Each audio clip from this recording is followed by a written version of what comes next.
साल 2024 में होने वाले लोकसभा चुनाव में सत्तारूढ़ बीजेपी ने यूपी की सभी 80 सीटों को जीतने के लिए हर जद्दोजहद में जुटी हुई है और यूपी की बीजेपी सरकार ने अपने टारगेट 80 को पाने के लिए कवायद भी शुरू कर दी है।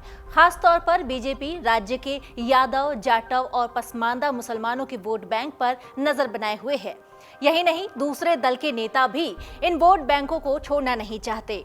यदुवंशियों, रविदास वंशियों के साथ साथ पसमांदा मुसलमानों में भी भाजपा अपनी मजबूत पकड़ बनाना चाहती है। इसके लिए बीजेपी ने काम भी शुरू कर दिया है और 2024 में यूपी के हर बूथ पर कमल खिलाने का मास्टर प्लान बना रही है।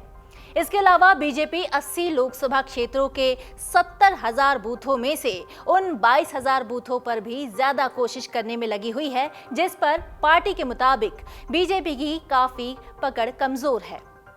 इन 22,000 बूथों पर यादव, जाटव और पिछड़े मुस्लिम मतदाताओं की ज्यादा संख्या है, जिन पर पकड़ बनाने के लिए बीजेपी अभी से ही मिशन 2024 पर लग गई है। पीएम मोदी के नेतृत्व में बीजेपी की कोशिश है कि 2024 में तीसरी बार सत्ता हासिल की जाए। केंद्र की मोदी शाह के नेतृत्व ने 2024 के लिए ऐसी रणनीति पर काम करना शुरू कर दिया है जिससे आने वाले 10 से 20 सालों तक विपक्ष सिर उठा न सके। जुलाई में हुए आजमगढ़ और रामपुर लोकसभा उपचुनाव जीतने के बाद बीजेपी का दावा है कि साल 2024 में यूपी की 80 में से 80 लोकसभा सीटों पर जीत हासिल करेगी।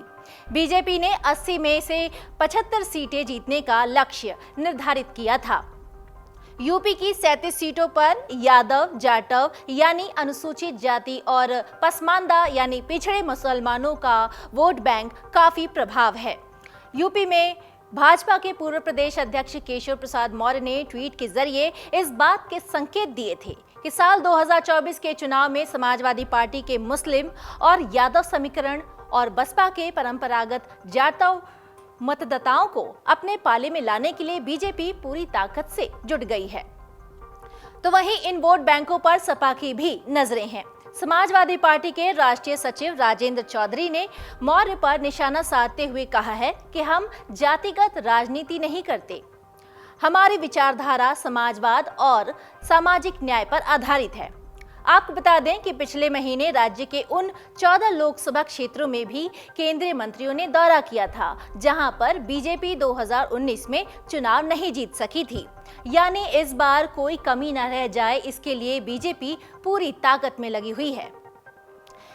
राज्य की 80 सीटों में से 64 सीटों पर फिलहाल बीजेपी और 2 सीटों पर उसके सहयोगी अपना दल एस का कब्जा है, जबकि 10 सीटें बसपा, 3 सीटें सपा और 1 पर कांग्रेस का प्रतिनिधित्व है। आजमगढ़ में यादव और दलित जाति समुदाय बाहुल्य में है और रामपुर में मुस्लिम समुदाय बाहुल्य में है। हाल ही में दोनों सीटों पर हुए उपचुनाव में बीजेपी ने बाजी मारी थी, लेकिन 2024 लोकसभा चुनाव के लिए सपा के वोट बैंक पर अब बीजेपी की पैनी नजर है।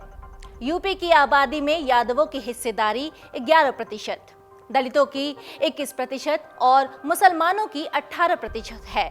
राज्य में 17 लोकसभा सीटें अनुसूचित जाति के लिए आरक्षित हैं।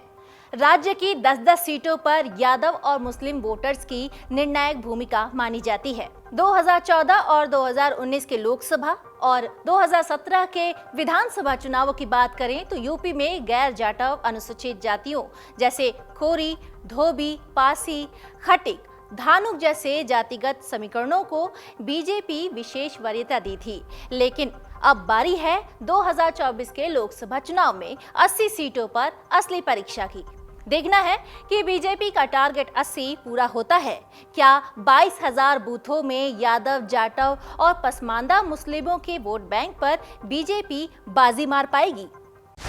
डाउनलोड करें अमर उजाला ऐप और पाएं खबरें लगातार। अगर आप ये वीडियो YouTube पर देख रहे हैं तो हमारे चैनल को सब्सक्राइब करें और बेल आइकन को दबाना ना भूलें। अगर आप Facebook पर ये वीडियो देख रहे हैं तो हमारे पेज को लाइक करें।